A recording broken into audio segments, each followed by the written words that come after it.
자, 오늘 소개해드릴 책은 마지막 몰입이라는 책이에요. 마지막 몰입. 자, 아마존 45주 연속 1위, 윌스트리트 저널 베스트셀러, 뉴욕타임즈 베스트셀러, 포브스 올해의 책 선정. 많은 분들이 공감했던 책이라고 보시면 되겠습니다. 자, 저자를 보도록 하겠습니다. 짐 퀵. 일단 이분은 세계 상위 1%가 찾는 최고의 두뇌 전문가라고 보시면 되겠습니다. 두뇌 전문가. 일단 이분의 이력이 오히려 저 좀 눈을 끌었던 것 같아요. 왜냐하면 실제로 뇌가 고장난 소년, 뇌가 고장난 소년, 이것도 학교 선생님이 얘기했다 하더라고요. 너 뇌가 고장난 거 아니야? 선생님이 어떻게 학생한테 말 실수했겠지만 그게 되게 엄청 충격이었고, 그 정도로 바보고 이해가 안 되고, 어느 정도냐면 유년기 때 한번 이렇게 낙상사고를 입었었는데 머리가 크게 부딪혀서 그 다음부터는 책 한 권을 제대로 읽을 수 없었었대요. 반에서 중간은 고사하고 너무 멍청해 이런 수준의 저자였다는 얘기죠. 어쨌든 우리가 흔히 얘기하는 반 등수 중에서 맨 뒷자리에 있는 그 정도였어요. 실제로 본인이 책을 읽을 수 없었던 상태라고 하니까. 자, 출발점이 너무나도 지금 우리가 보통의 사람보다 더 낮기 때문에 이 부분은 딱 주목이 되는 부분이었습니다. 자, 그런데 이렇게 자기의 한계를 느꼈던 사람이 새로운 학습 방법을 통해서 새로운 방안을 개발했는데,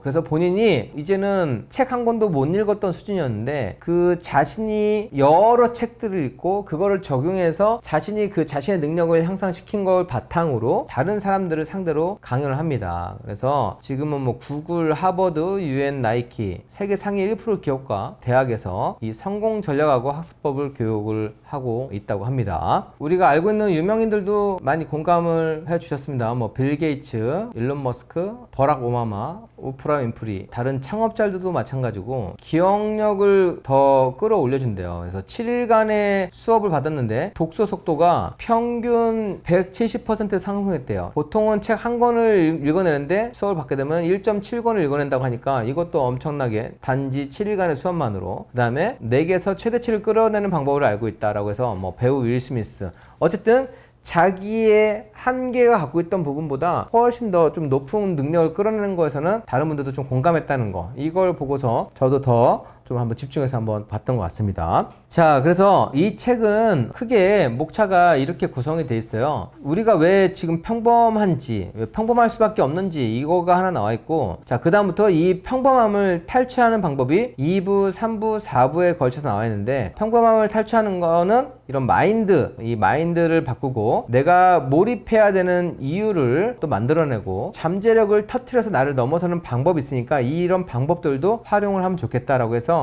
핵심 포인트는 어쨌든 이 세 가지입니다. 그래서 제가 이거를 좀 정리를 해왔어요. 자, 일단은 우리가 너무 평범하게 살잖아요. 평범하게 살고 사실은 다 아는 것처럼 너무 이 정보량이 많지만, 그래서 많은 걸 아는 것 같지만 실제로는 소비자는, 대중들은 더 바보가 되어가고 있는 그런 세상입니다. 우리 보면은 예전에 TV를 바보 상자라고 했잖아요. TV만 보면서, TV에서 그냥 보여주는 걸 그냥 하루 종일 보면서 아무것도 하지 않고 TV에서 제공하는 콘텐츠로만 거의 내가 생각하고 하루를 생활하니까요. 그런데 지금은 스마트폰을 갖고 있지만 이 스마트폰이 TV 그 이상의 바보 상자라고 좀 생각을 합니다. 자, 그래서 그 부분을 지금 저자도 얘기를 했어요. 이 뇌를 지금 망가뜨리는, 우리가 원래 뇌는 계속 생각하고 사고해야 되는데 지금 그 기능을 하지 않고 지금 뇌를 망가뜨리게 되는 디지털 빌런이 지금 등장했는데, 일단 첫 번째로는 우리를 쉴 수 없게 만드는 정보의 홍수. 예전에는 모르고 살았던 건데 요즘에는 지방에서, 세계에서, 우주에서 일어나는 것까지 엄청난 양의 데이터가 많이 쏟아지고 있습니다. 이것도 재밌어요. 현재 하루에 소비할 데이터가 1400년대에서는 이때 사람들이 평생 알게 되는 양이 하루에 쏟아지고 있다고 합니다. 그다음 두 번째, 우리가 예전에는 삐삐나 핸드폰 이런 거 나오기 전에도 그냥 딱 전화가 울리면은 아무것도 못했지만, 지금 스마트폰을 갖고 있기 때문에 스마트폰을 갖고 있으면 강의를 들을 때도 스마트폰을 보고 항상 뭔가를 할 때도 이 스마트폰을 보는 경우가 많아요. 거예요. 자, 그래서 한 가지 일에 온전히 집중하지 못하고 무언가를 계속 다른 거를 하면서 하는데 이렇게 멀티태스킹을 하게 되면 이때는 몰입을 할 수 없고 그냥 주의가 산만해진다고 합니다. 우리 강의장에서도 잠깐 내가 관련 있는 주제가 안 나온다 하면 거의 또 바로 스마트폰을 보잖아요. 예, 스마트폰은 거의 5분 10분에 한 번 정도씩은 확인을 하는 습관이 지금 만들어졌습니다. 예, 그만큼 내가 뭔가를 집중해서 몰입할 수 있는 그런 상태를 만들어내지 못해요. 자, 그 다음에 기억력을 갉아먹는 디지털 아웃소싱. 여러분들 혹시 요즘 전화번호 외우시나요? 저는 예전에 전화번호 다 외웠거든요. 예, 그럼 최근에는 전화번호를 입력을 좀 더 효율적으로 하려고 하지 전화번호를 거의 외우지 않습니다. 또 다른 것도 거의 그냥 이 메모를 할 수 있는 장치가 워낙에 좀 잘 발달했기 때문에 누르는 것까지만 하지 이거를 내가 기억하려고 하지 않아요. 그런데 기억력은 우리의 뇌에도 근육이 있어요. 근육이 있는데 이 근육이 안 쓰면 쇠퇴해요. 근육이 쓰면 쓸수록 발달하는데 우리가 기억력을 사용하지 않아도 되는 환경이 됐기 때문에 거의 뭐 디지털 치매 수준이라고 합니다. 환경이 좋아진 게 이 뇌 쪽으로는 꼭 좋아지는 것만 아니다. 그리고 무의식적 클릭, 여러분들이 포탈에 들어가던 아니면 인스타에 들어가던 뭐 스마트폰 접속을 하던 일단 들어가면 내가 뭐를 목적성 있게 들어가는 게 아니라 일단 띄워놔요. 띄워놓고 그 다음에 뜨는 걸 봐요. 즉 우리는 대부분 무의식적인 클릭을 하고 있어요. 그러니까 그 포털에서 만들어 놓은 이렇게 편리한 시스템 자체가 비판적 사고 같은 거, 이런 문제 해결, 추론 이런 거를 할 수 있는 생각의 근육을 없앤다고 합니다. 우리가 지금 TV보다 더 바보 같은 시대에 살고 있다고 하는 거는 실제로 이제는 내가 뭘 좋아하는지 뭐 쇼핑에서도 알려주고 내가 어떤 음악을 좋아하고 어떤 영상을 좋아하는지 어떤 패턴까지 좋아해서 이걸 뿌려주기 때문에 클릭을 안 할 수가 없는 세상에 살고 있어요. 내가 위로 나와서 이런 공급자가 된 사람들은 더욱더 자유자재로 이런 소비자나 대중 패턴을 파악을 하지만 그게 아닌 사람들은 남들이 만들어 놓은 판에서 그냥 그 안에서만 소비하고 있는 거의 그런 세상이라고 생각을 합니다. 내가 주도적으로 쇼핑하는 것 같지만 주도적인 부분은 많이 없어진 시점이 됐습니다. 그래서 일단 여러분들 한 가지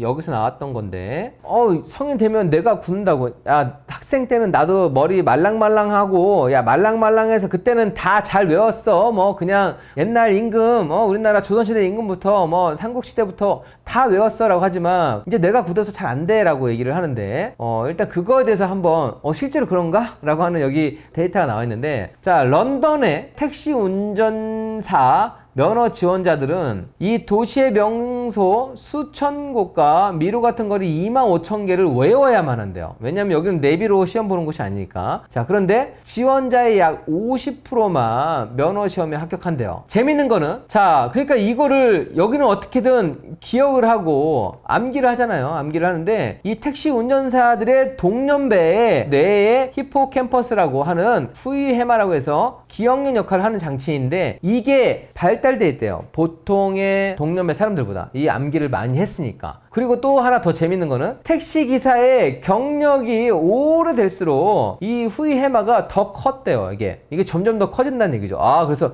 이게 정말 근육이 붙는구나. 우리가 뭔가 새로운 거를 배울 때마다 신체에도 근육이 생기는 것처럼 뇌도 이런 시냅스 연결하면서 계속 강화되고 뇌의 근육도 발달한다는 것을 알 수 있습니다. 그런데 우리는 지금 요즘에 히포캠퍼스라고 하는 근육을 사용하지 않는다는 얘기예요. 이렇게 암기를 하고 할수록 뇌의 근육이 생긴다고 해요. 그래서 치매에 걸리지 않는 것도 뇌의 근육이 계속해서 성장하고 있으면 뇌의 기억력이 감퇴하는 거랑 상쇄되기 때문에 그거를 예방하고 막아낼 수 있다는 거죠. 여러분들도 지금 나이가 들어도 뇌의 근육을 늘려갈 수가 있구나 라고 생각하시면서 그런 부분을 하나씩 좀 하셔야 돼요. 자, 일단은 지금 우리가 왜 평범한 삶을 살고 우리 주변에는 어떤 것 때문에 이렇게 될 수밖에 없는 환경이 있는지를 얘기를 해줬고, 이제는 내 안에 한계를 뛰어넘는 법, 리미티스 모델을 한번 얘기해 보려고 합니다. 리미티스 모델이라고 하는 거는 한계 없는 내가 되려고 하면 이게 돼야 된대요. 내가 가진 이런 마인드 세팅하고 그 다음에 이걸 왜 해야만 하는지 이런 동기, 그 다음에 이런 방법까지 이 세 개가 딱 맞물렸을 때 내가 갖고 있는 한계를 초월하는 거를 만들어낼 수 있다는 겁니다. 이거를 제가 하나씩 추려 보도록 하겠습니다. 일단 첫 번째 마인드셋입니다. 마인드셋. 여러분들이 이 예시는 많이 들어봤을 거예요. 우리 보면은 코끼리가 있고 코끼리를 말뚝에 박아놓고 이렇게 있으면은 새끼 때 힘이 부족해서 아무리 힘을 써도 말뚝을 뽑지 못한다고 하는 그런 고정관념을 갖추게 되는 거죠. 그래서 얘가 몸집이 정말 커져서 말뚝뿐만 아니라 그냥 말뚝 몇 개 있는 것도 뽑을 수 있는 그 상태가 됐음에도 불구하고 덩치 큰 코끼리도 쇠 말뚝에 그냥 그대로 묶여 있습니다. 왜냐면 말뚝만 묶어 놓으면 아, 나는 이거에서 벗어날 수 없구나 라고 하는, 이게 내 한계야 라고 하는 거를 인지하고 있다는 거죠. 우리 역시 코끼리뿐만 아니라 우리가 살면서 아, 이거는 돼, 이거는 안 돼 라고 하는 게 이미 다 지금 자기가 알고 있어요. 뭔가를 해봤기 때문에. 이 코끼리가 묶인 것처럼 어떤 상황이 딱 닥치게 되면 내가 아, 이건 안 돼, 이건 안 돼, 그렇게 고정된 사고방식을, 이건 돼 안 돼를 배우는 것도 마찬가지로 뭘 배우는 거다?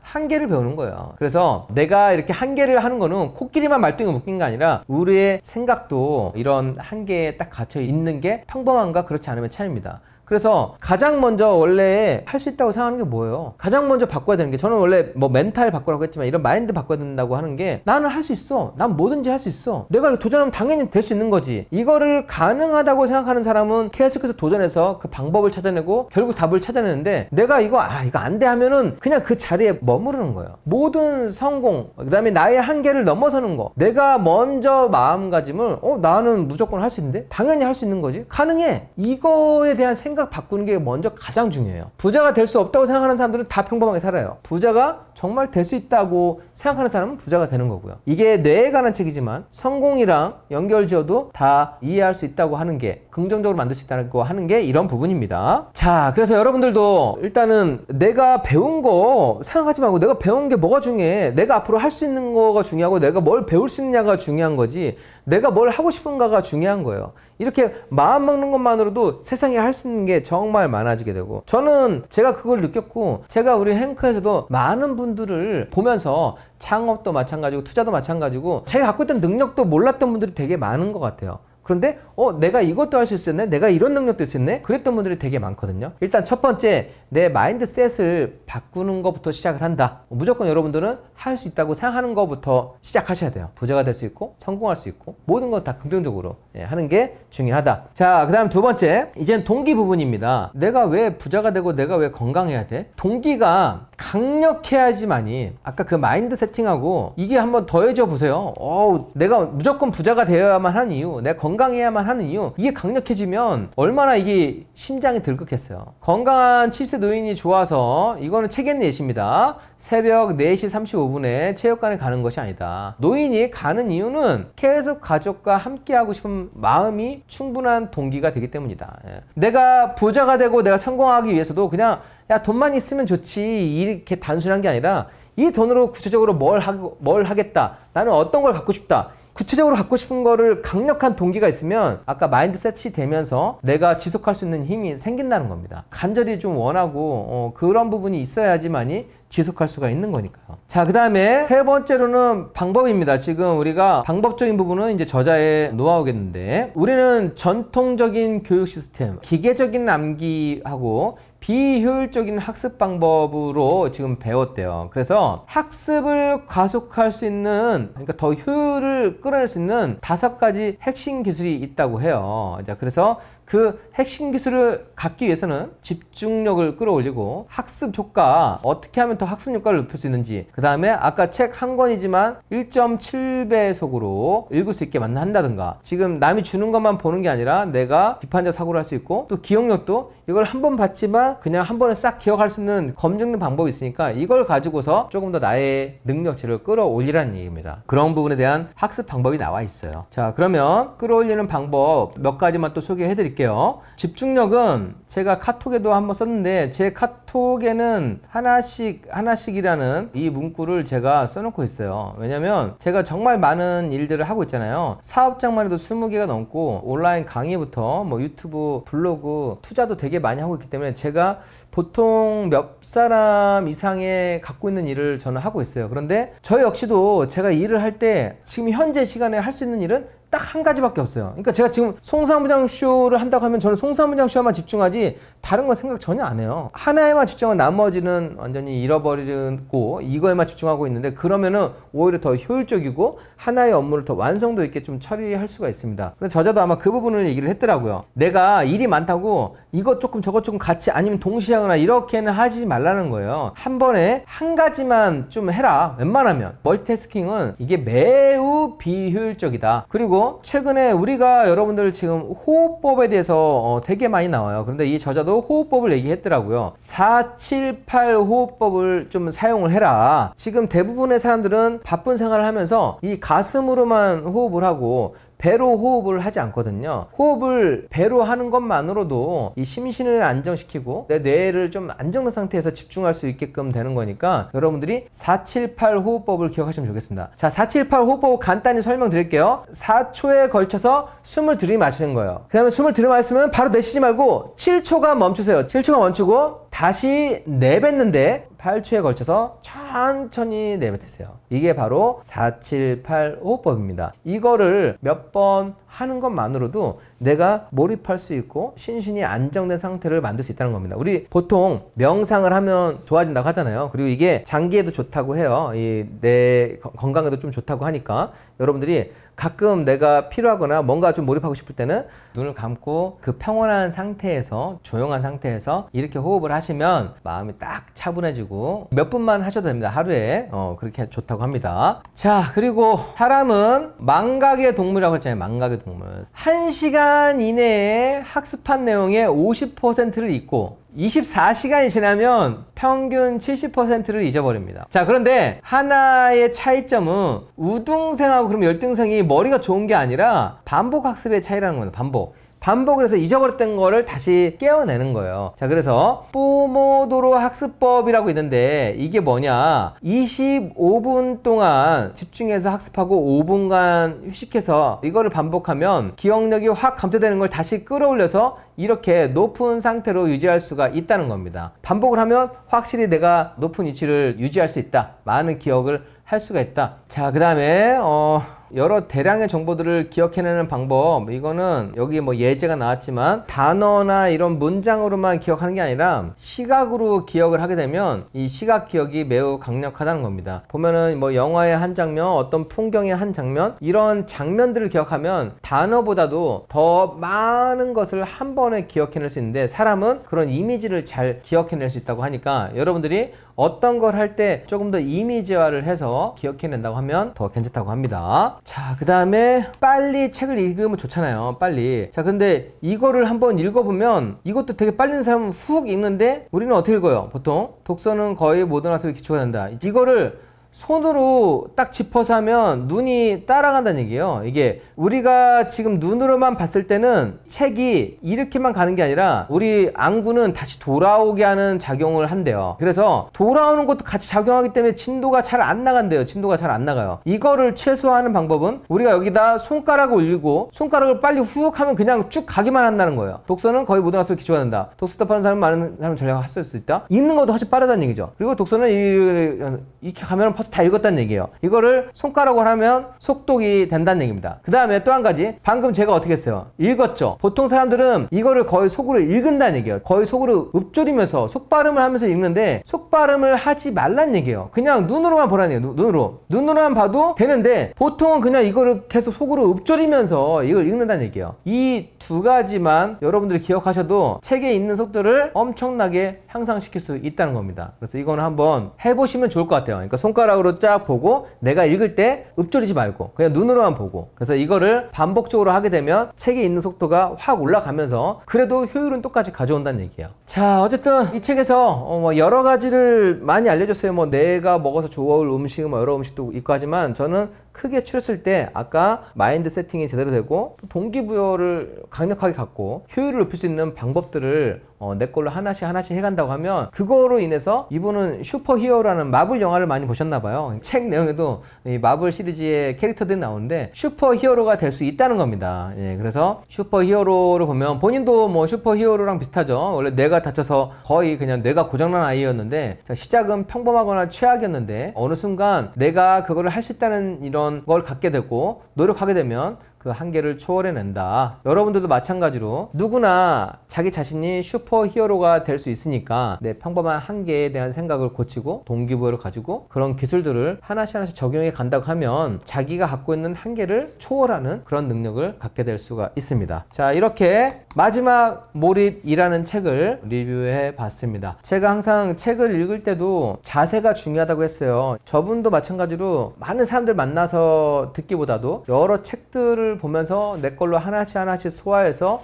그거를 믿고서 했던 건데, 여러분 역시도 이런 책의 내용을 진지하게 받아들이고 내가 하나씩 내 걸로 적용해 가다 보면 어느 순간 평범함을 벗어나서 성공인의 삶, 슈퍼 히어로의 삶을 살 수 있을 겁니다.